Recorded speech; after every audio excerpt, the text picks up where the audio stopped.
John, and you're listening to the Tech Leader Pro podcast. It is week 26 of 2024, Sunday the 30th of June. You're very welcome, guys. Hope you had a lovely week.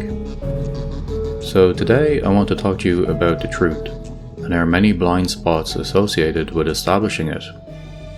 We are all convinced that we are right, but when we disagree, then somebody must be wrong. Nobody has a monopoly on the truth. If nothing else, in the interest of fairness, somebody must be wrong. Perhaps we should all agree to take turns, which is democratic, right? Joking aside, there is an obvious solution. We use facts. That is why objective facts matter so much. They offer arbitration when there is disagreement. There is your version of the truth, there is my version of the truth, and then there is the objective truth, which exists outside of all of that. Objective truth does not care about our feelings. It exists independent of those. According to Wikipedia, something is objective if it can be confirmed independently of a mind.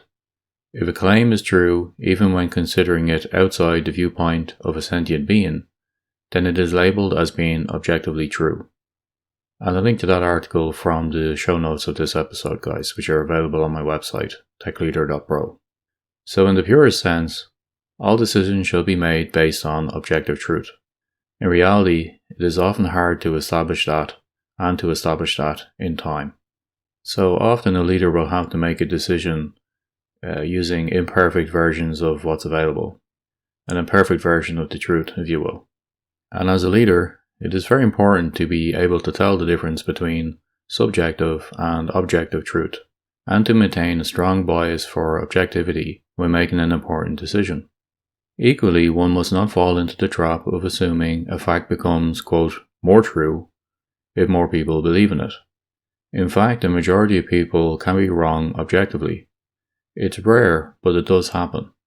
So, put simply, guys, we are all wrong sometimes, but we don't always acknowledge it. And often we don't acknowledge it because we have too much pride associated with our opinion. Nobody likes to be proven wrong, especially publicly. But as a leader, you don't have the luxury of having your feelings override the facts. Accept when you're wrong and then move on. A trick I like to use myself is to actually solicit my team to prove me wrong. So I'll often say, please correct me if I'm wrong, guys, but I think blah blah blah. And what I'm doing is I'm encouraging them to challenge me. I'm encouraging them to correct me.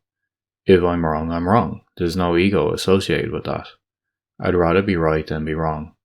I'd rather be right because that enables me to make better decisions. And remember, guys, one of the fundamental purposes of leadership is to make decisions. It is the decision function of an organization. And the quality of the decisions that we make is based upon the quality of the inputs that we receive in terms of facts. We get bad information, we make bad decisions. We get good information, we hopefully make good decisions. And if you make bad decisions based on good information, well, that's on you. Maybe you're a bad leader and maybe this isn't the role for you. So what else did I do this week? I wrote a blog entry on the topic of stop seeking approval of others. So what I was speaking about here, guys, is that we should stop seeking validation from others. Obviously, it's important to take feedback and to solicit feedback. But we shouldn't be making decisions, especially as leaders, based upon what's going to be popular or what's going to be unpopular, etc. And you know, that's why they pay us the big bucks. It's not an easy role to fulfill within an organization. And sometimes you do have to make decisions that are unpopular. But you can't just go through your whole career constantly looking for approval from others, constantly, carrying out surveys, carrying out opinion polls, and, trying to figure out what way the wind is blowing. As a leader, you're the one who should be setting the direction, and you're the one who needs to make decisions and have those decisions follow through, even if they're not exactly the most popular things around. So I explore this in this blog entry. It's quite a short blog entry, but if you're interested in reading it, you'll find it on my website, techleader.pro. Apart from that, in terms of media that I'm enjoying this week, I started to read a book called Shipwreck by Charles Logan.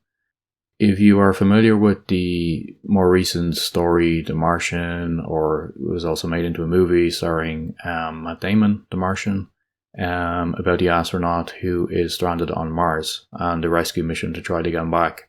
Shipwreck is a bit like that, but it was written in 1975, and it is based on a planet that is 65 years travel away.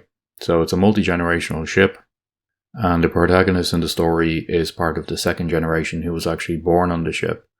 And there is an accident, and he ends up being stranded on this planet on his own. It's brilliant. It is one of the best books I've read in a very, very long time. I haven't finished it yet. I have a feeling that it's building up to probably going to be a fairly traumatic ending, because it doesn't seem like there's any hope of rescue. There's no positive outcome that I can see here.